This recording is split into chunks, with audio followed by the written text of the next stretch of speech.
Start, sir. Welcome, friends, to this live session of the NPTEL online certification course of environmental soil chemistry. And in this live session, we are going to discuss several questions which you have already asked. So we are at the end of our course, and we have discussed all the details of this course in our lectures.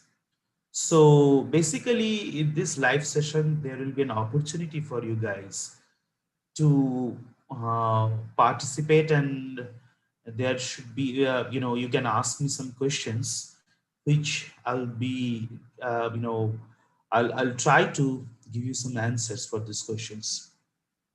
Now, this live session, I'll try to address some of the issues which you raised in the course forum, and also we'll be discussing some of the common question which you guys have asked.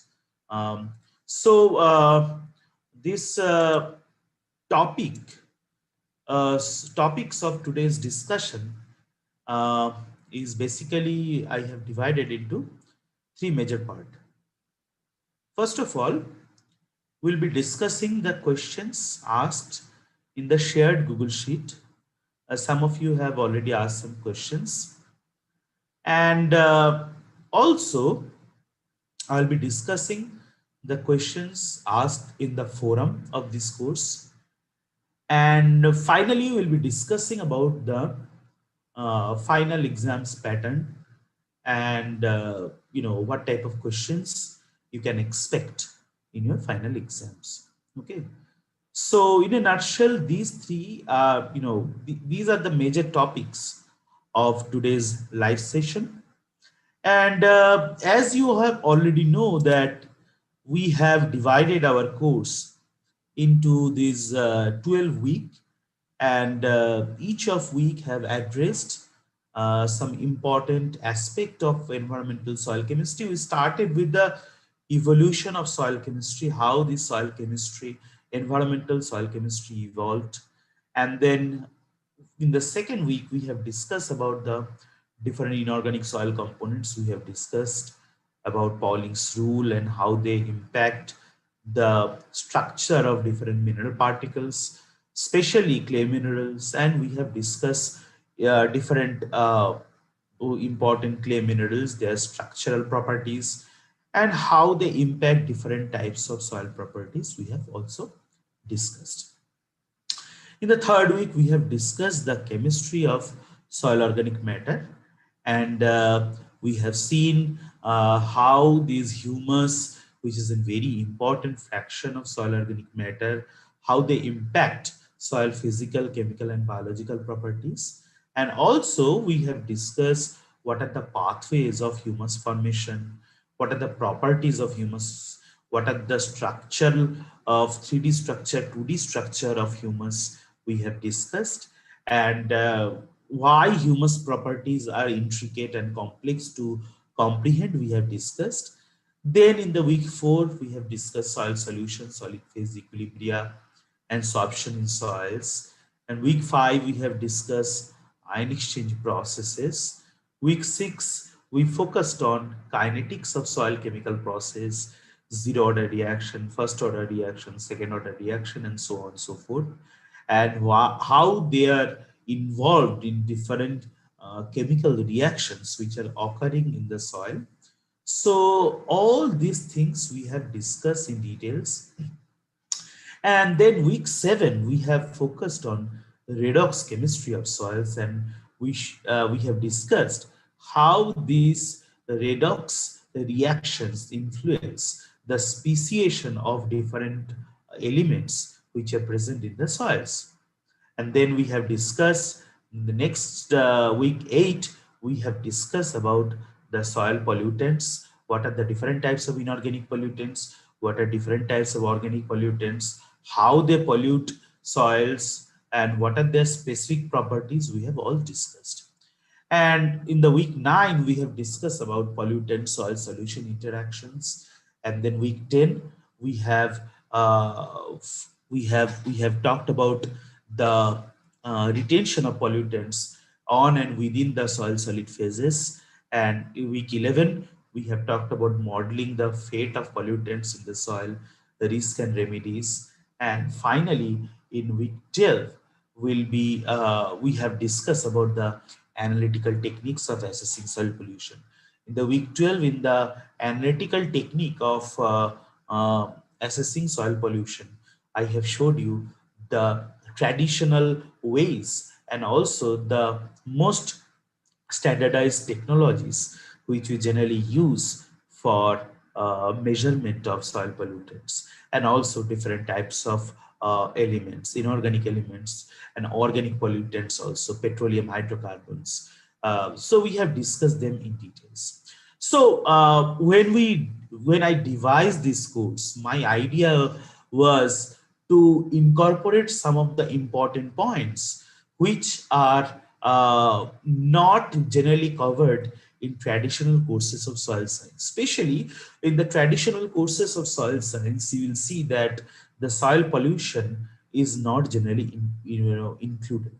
In the introductory soil science courses, this specific topic is not included. Even in the advanced course, they do not very much focus on soil pollution. So this course will prepare yourself to be able to see the soil as a natural body, and also how to how to manage the soil from the and to minimize the soil pollution. You will have an idea. So I have seen that one question as by Arfa Shams, and which part of to focus more in the exam, and also what are the chances of assignment question to be asked in the final exam. Arfa, I'll give you this answer in details. Please, stay tuned. We'll be discussing all this in this forum, in this live session. Okay. So uh, let me first address one question asked in the Google spreadsheet, that asked by Alexi Maria, that could you please tell about the question pattern of the final exam, and is there any job opportunities for the course other than expanding knowledge in concerned subject? If there, can you please share it with us? Thank you. So Alexi, it is a very, very good question, and I'll try to answer this question in different parts. So you have asked several parts question, and I'll try to give you answers in different parts. So the first part I would like to discuss, that is what are the job opportunities if you have taken this course. So as far as the job is concerned, uh, traditional if you want to be a traditional soil science job, this course will help you to obviously gain something extra which traditional soil science course doesn't give. So there is a huge requirement of soil scientists in different agro-based industries. You'll see nowadays, because they are trying to maintain big farms. So they also want to increase the productivity of their farm by judicious application of different farm inputs, and side by side they are also concerned about the soil pollution. So you will see there are plenty of soil scientist job in different agro-based companies. So if you are interested and if you have taken this course, this will give you an edge in this kind of jobs. Secondly, there are soil chemist positions in government agricultural departments. So these government agricultural departments have their own agriculture, uh, you know, specific laboratories of soils. So there, as a soil chemist, you can join, and obviously this course will help you there for identification of different soil properties, and not only measurement of soil properties, but also, since we have covered all the standard methodologies of soil analysis along with the soil, these instruments, you will have a better understanding of how to operate those instruments for soil science laboratory. Apart from that, obviously, uh, academic jobs in the universities and government organizations, obviously you can obviously go with the academic jobs in universities and government organizations. You could be a farm manager. Yes, you could be a very good farm manager if you have this knowledge of this course. And environmental analysis in government pollution control boards. So there are environmental analyst positions in different government pollution control boards. So you can join as an environmental analyst. And also there are positions for lab and field chemist. So you are eligible for those type of positions also if you have gone through this course. And finally, there are plenty of academic jobs in environmental science. So you see, there are plenty of opportunity in the field of natural resource management or environmental soil science. It is a relatively new discipline, but the potential is very, very huge. The opportunity is very huge. So you will have a wide range of opportunities starting from different agro-based industries, different academic jobs, and also different government jobs. So you will also, whatever I have discussed in this, it will help you to gain a more deeper understanding of, soil, which you generally do not get in traditional soil science courses. So obviously, yes, I would say that there is opportunity for different jobs if you take the course. So Shilpa has asked one question. Um, with the knowledge, of course, can we start up soil water testing lab? Obviously, Shilpa, because I have discussed about the important, analytical techniques for soil and water testing. I have discussed about all the advanced instruments which you can see in the traditional soil testing lab, like atomic absorption spectrophotometry, like ICP, like GC, like HPLC, and I have discussed their principle in brief. So these will help you to understand the principle of those instruments. And yes, if you really want to build up a soil testing laboratory, I would recommend you to go through this course, obviously, and also the introductory course, which is also available in the YouTube, that is Soil Science and Technology. Please go through that course. You will have a better understanding of what are the soil testing, because in this course I haven't focused much on soil testing. But if you take that course, if you go through these YouTube videos of soil science and technology, which I offered in the last session, you will have a better idea about how to do the soil testing in the lab. And then you can obviously contact me. I will give you a detailed guideline of how to set up a soil testing laboratory, because setting up a soil testing laboratory is also required some other knowledges which are not covered in these two courses, but due to time shortage. But yes, if you are really interested to set up a soil testing laboratory, this information will be hugely important. But some other information is also needed, and I'll be more than happy to share those information with you if you are really interested. Okay, so the second question you asked, what are the requirements and procedure? Any guidance can be provided? Yes, obviously. IIT Kharagpur soil science department, I mean soil science discipline, can provide all these details, information, and detailed guidelines. We generally give these guidelines to the farmers and rural entrepreneurs who want to develop these soil testing laboratories in their field. And recently, we have started the Agricultural Business Incubation Center with the funding of National Bank of Rural and NABARD, that is the National uh, Bank of which gives the credit for different agricultural purposes. So obviously we have a setup for discussing, and I'll be more than happy to give you this information if you are really interested. And we give some periodical trainings also And we are planning to give some periodical trainings for those aspirants who want to develop these soil testing labs. So please stay in contact, and we can give you some related information. Okay. So I have answered the first question of Alexi, the jobs. The second question is, okay, the question patterns, and this question has been asked by several people. So I have answered this question in the previous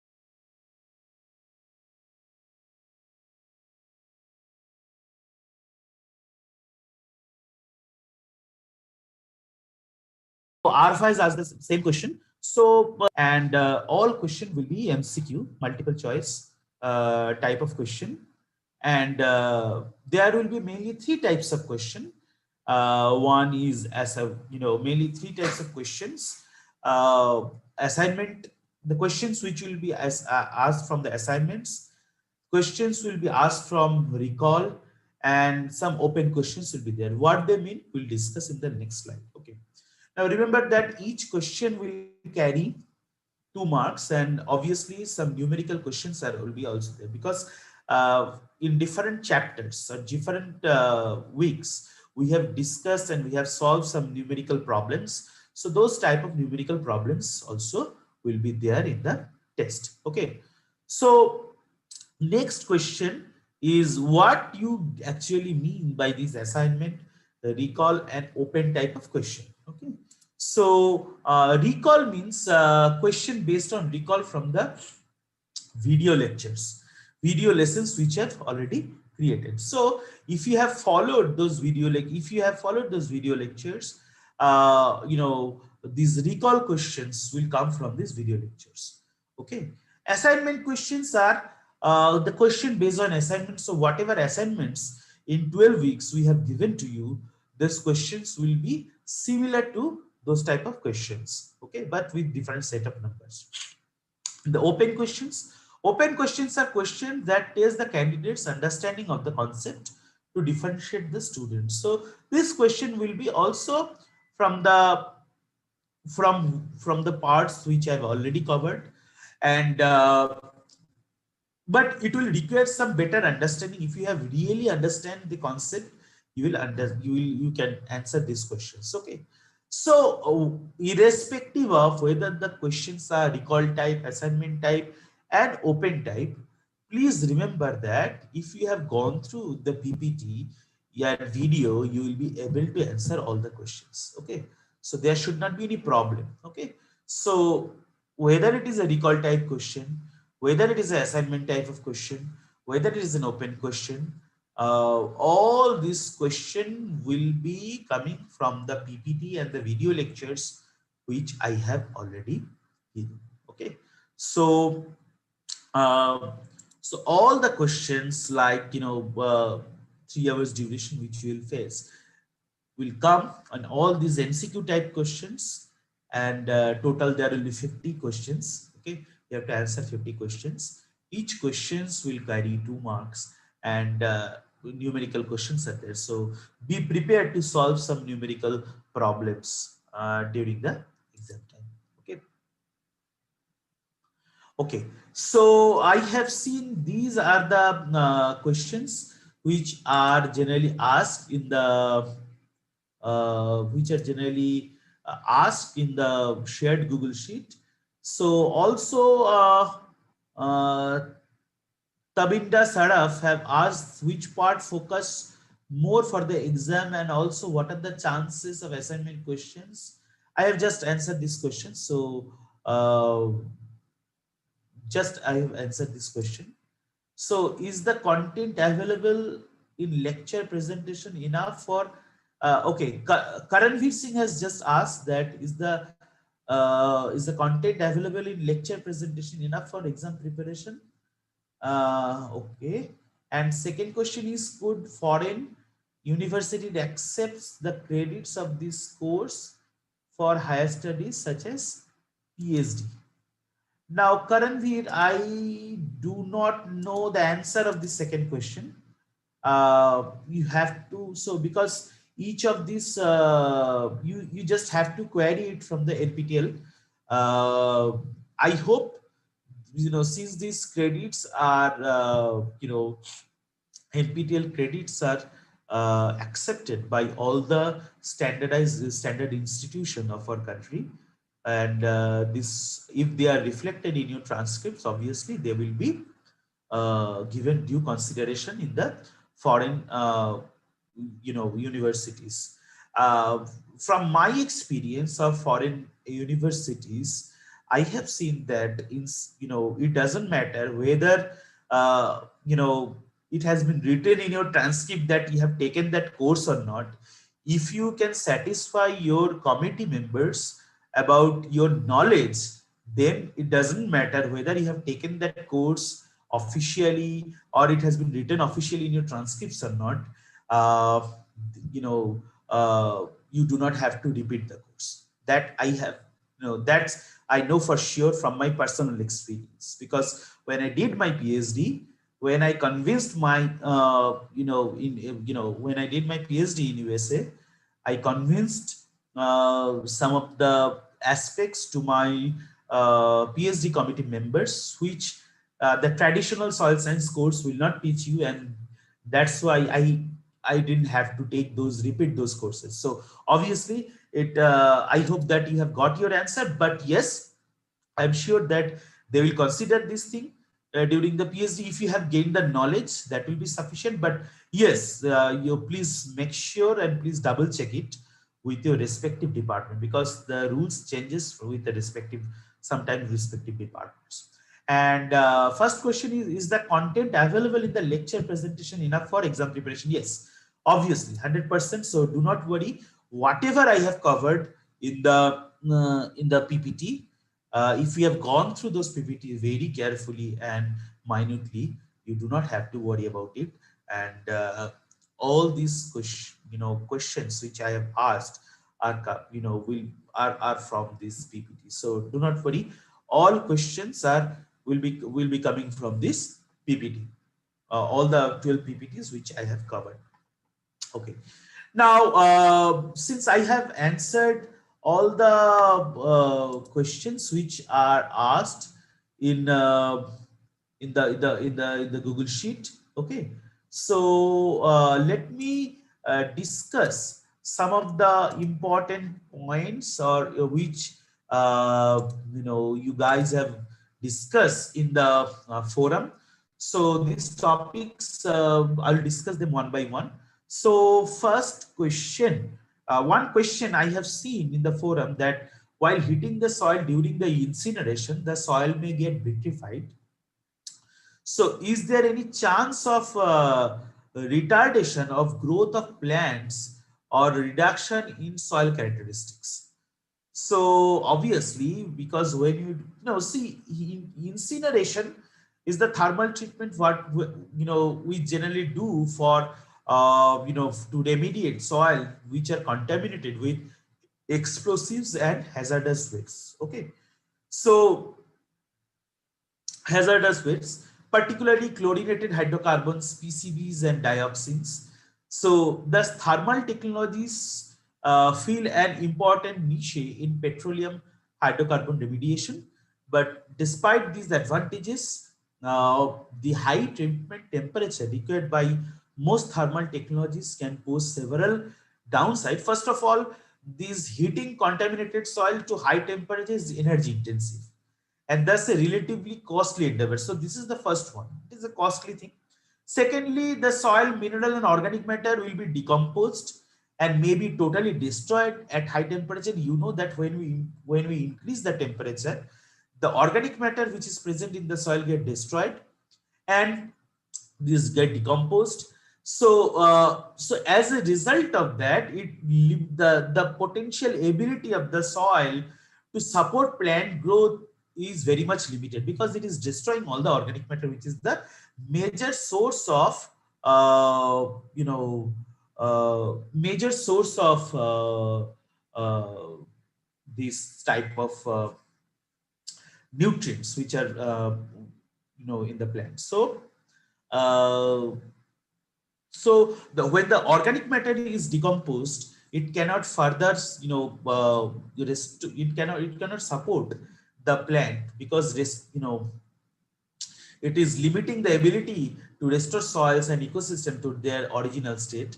And while it is clear that thermal remediation technologies effectively remove contamination, the impact of high temperature on ecosystem and these regreening efforts are relatively unexplored. So there has been very limited, research have been done in this regard, and so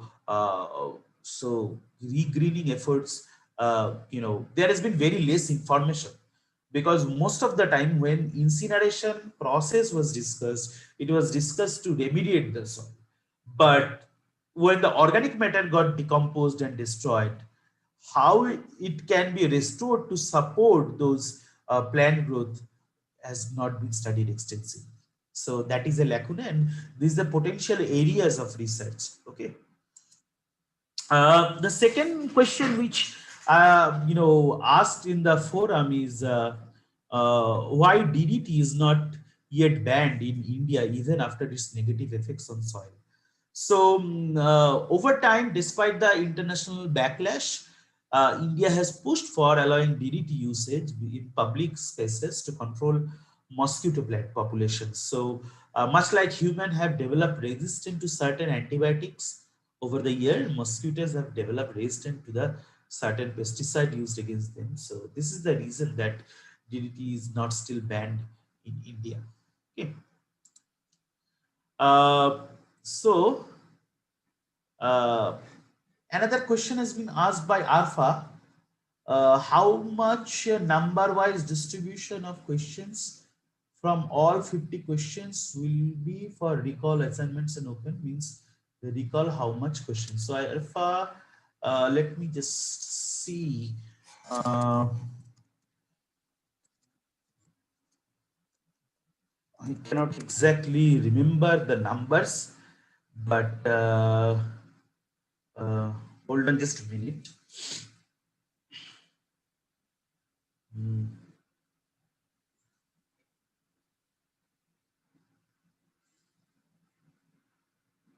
I can take a look.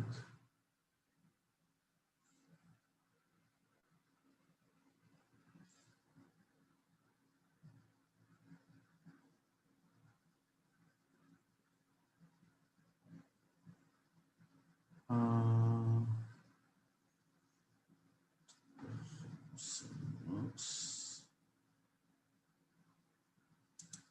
just a minute, I have to see.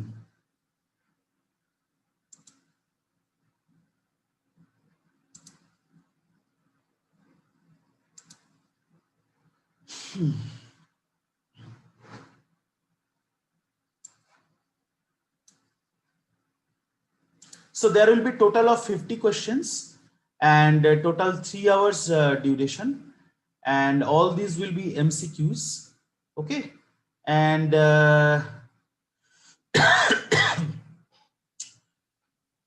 total, what I can remember, just a minute.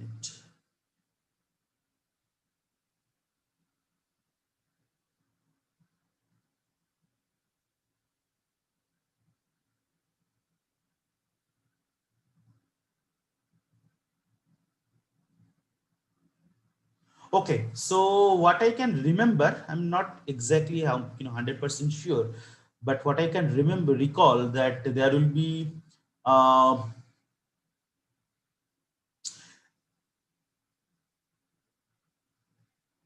there will be 10 questions from recall, there will be 15 questions from assignments, and there will be 25 questions which are from open category. Okay, and so each questions will have 2 marks. So total there will be 50 questions. Okay. Uh,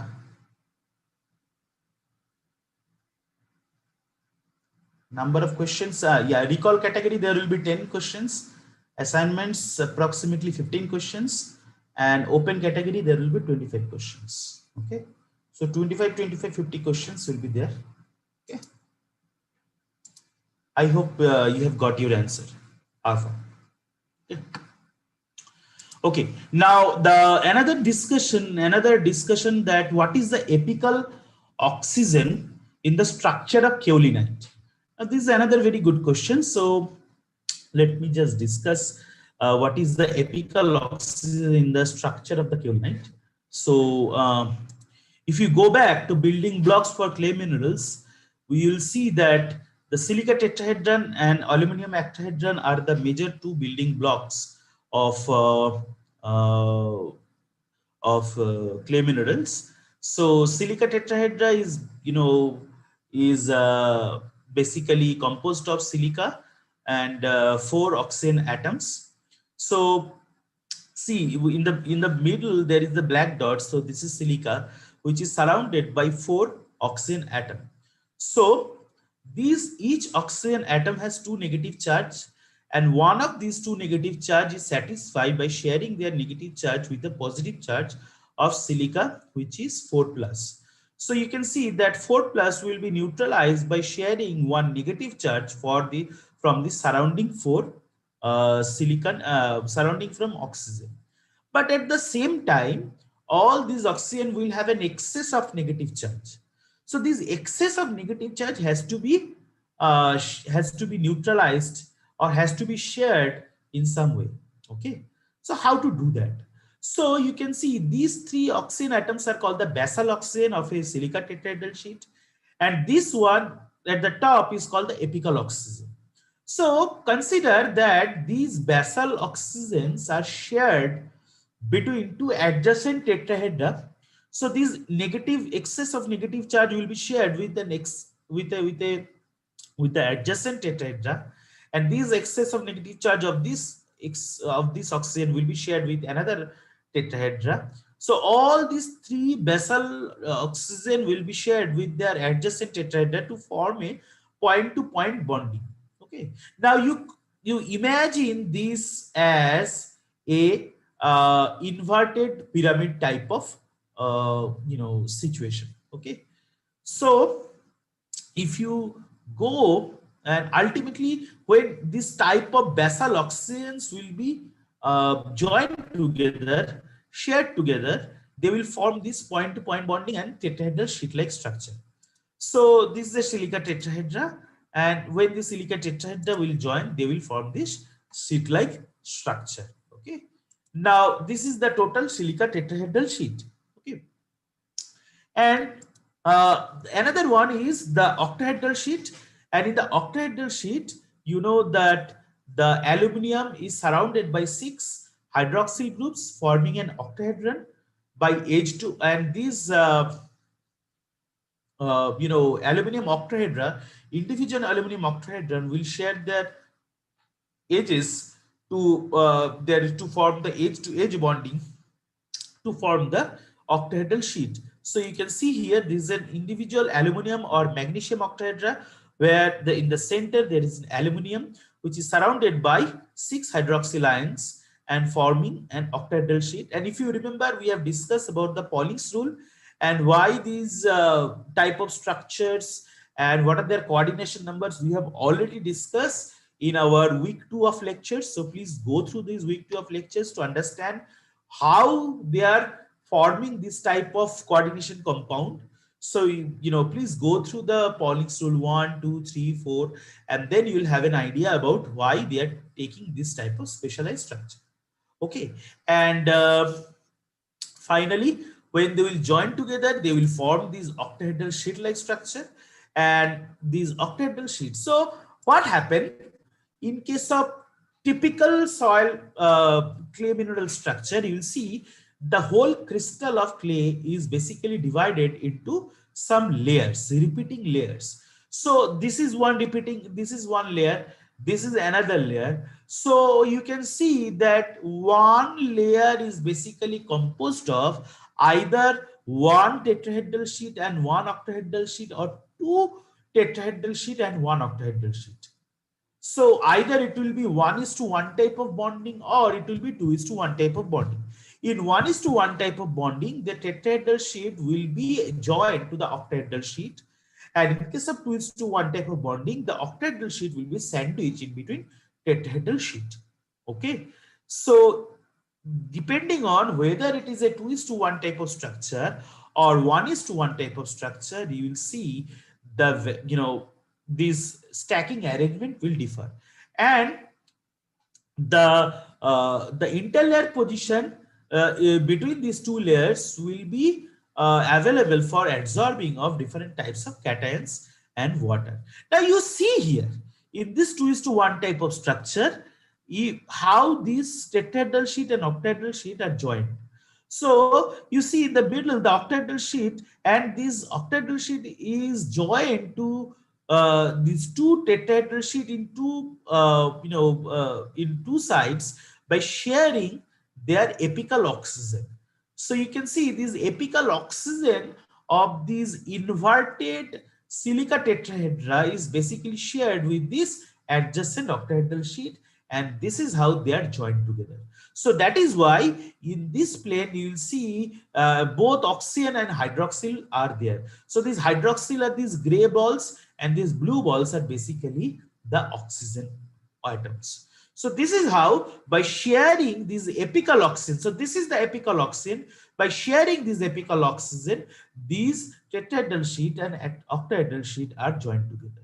And this is how these structural, these coordination structures are generally formed.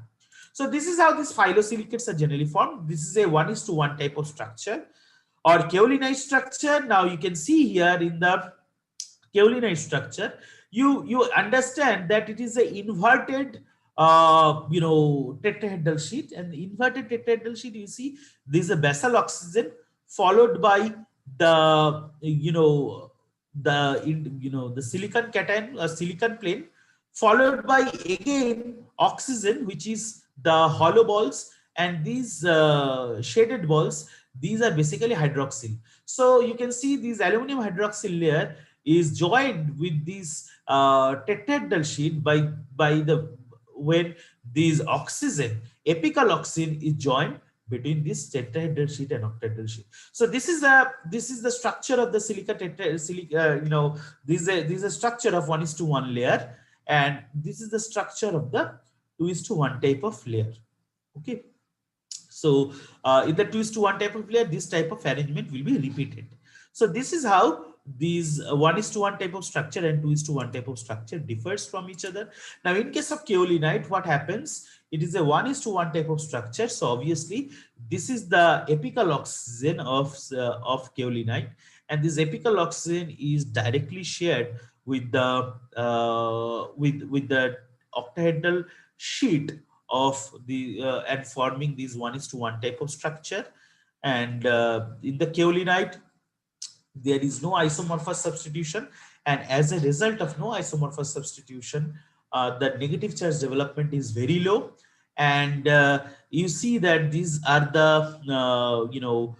these are basically the adjacent layers, and in the adjacent layer you can see this is an oxygen plane and this is a hydroxyl plane. As a result of that, as a result of this, there is strong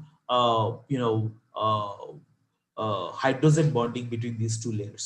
Okay, so as a result of this, the interlayer space is very much limited in case of kaolinite, only 0.74 nanometer.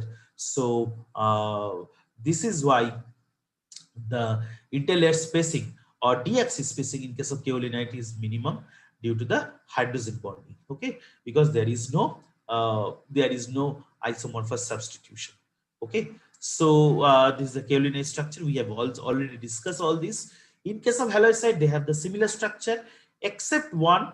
In the interlayer structure, there is a water molecules are there, and as a result of that, in the electron micrograph, you will see the structure of halloysite as a tubular morphology, because when the water gets dehydrated due to the application of temperature, the hexagonal plate like structure will roll up and form a tube like structure. So this is how you'll see this. This is why you will see these tube like structures. Okay, now in case of montmorillonite structure, this is a 2:1 type of structure. You see again these apical oxygen.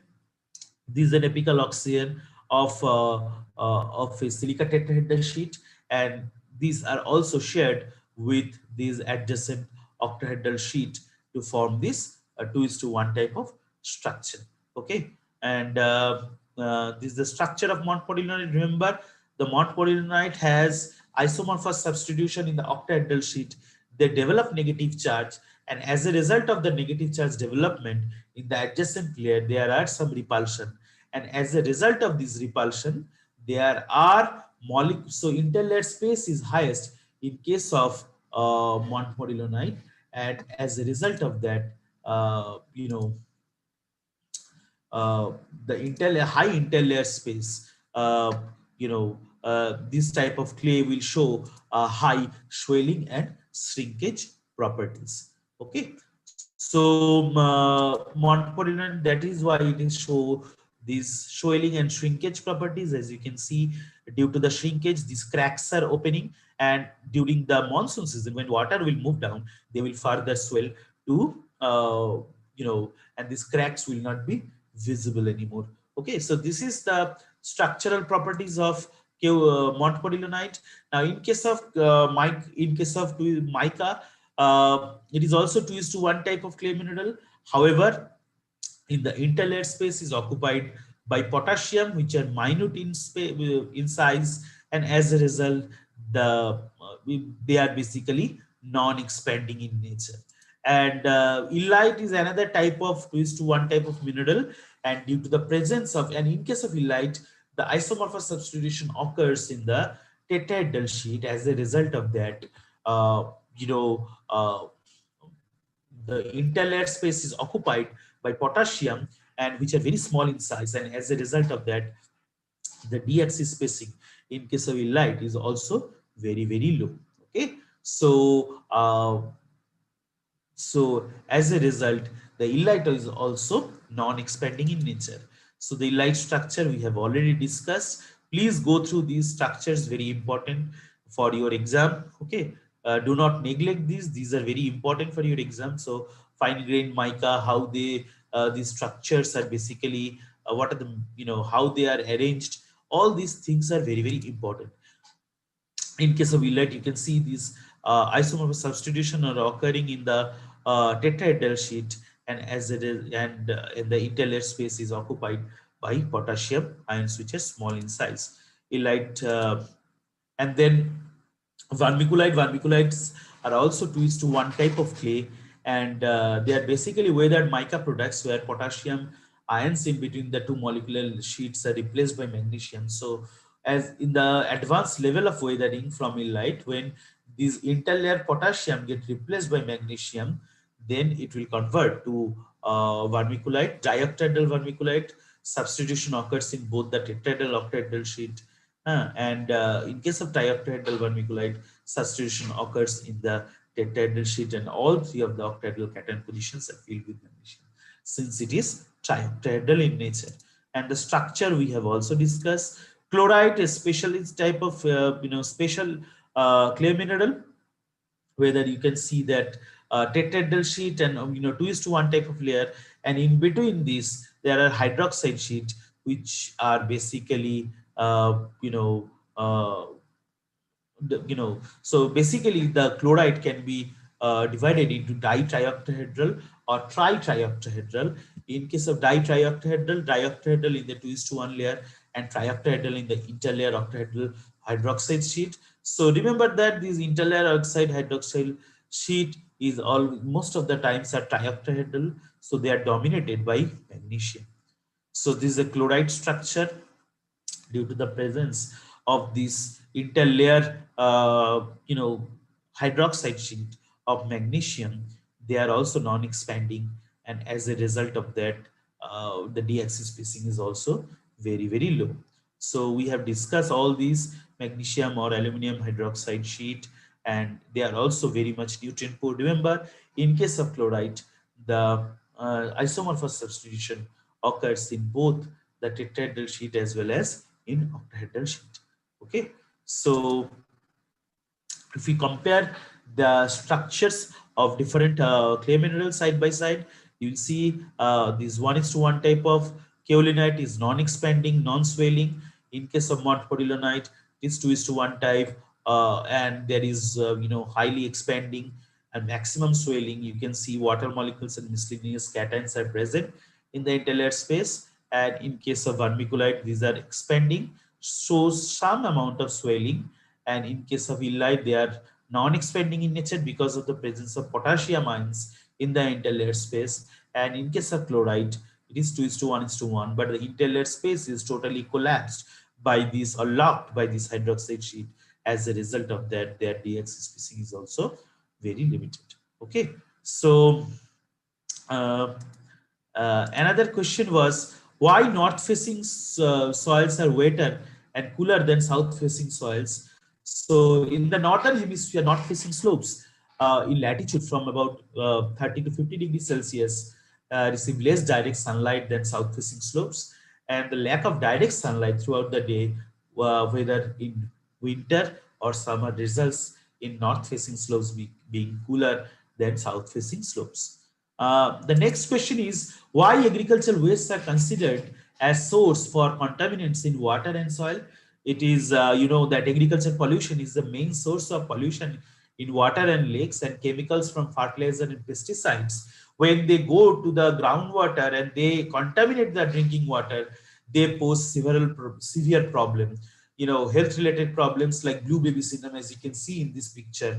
Blue baby syndrome, it can cause deaths in infants. And some oils and degreasing agents, metals and toxin from farm equipments also cause health problems when they get into drinking water. And fertilizer, manure waste and ammonia turn into nitrate and phosphates, and when they washed into the nearby water bodies, they can create eutrophication. And also bacteria and parasites from animal waste can get into drinking water, producing serious health hazards for various marine life and animals. And as a result of decline of oxygen levels, they cause death of fishes and other animals. And this is the eutrophication of the lake, and we have discussed this in our lectures also. So these are the reason that these agricultural wastes are one of the major source of this type of problem. Okay, excessive use of fertilizers and pesticides combined with other agrochemicals controls the invasive pest, but same time they are also they are destroying the they are very harmful substances, and they can remain in the soil for a long time to destroy the natural microflora or beneficial bacteria. So these are the reason, that's why they are very these agricultural waste products are very important for soil and water pollution. So guys, I think that I have covered the most of the important things which you have asked in the forum. Also your questions. Please feel free to email me if you have further questions. I'll be more than happy to guide you if you are interested really to take this opportunity for establishing a soil testing laboratory and take specialized training for soil testing, and also make it as a business venture. I'll be more than happy to help you. My email ID. Please feel free to email me, and I'll be more than happy to answer your queries. I hope that I have also answered your queries regarding the exams in details. So please, prepare accordingly, and I wish you all the best. I wish that all of you will score very good marks in the test, and do not worry, all the questions will be coming from whatever I have covered in this all the 12 PPTs. Okay, so thank you very much for joining us. I also must thank you, my students Shweta and Shagota, who have helped me for these questions, for jotting down these questions, and they also helped me for running this course. And so I again thank you all. Shilpa is asked that my email ID. My email ID is, you can see in IIT Kharagpur page. If you type my name, you will be directed to my page and you can see my email ID there. But my email ID, you can write it down. It is somsubhra@agfe.iitkgp.ac.in. Again, somsubhra@agfe.iitkgp.ac.in. So thank you guys. I hope that you have got some information, useful information, and best of luck for your final exam. Thank you.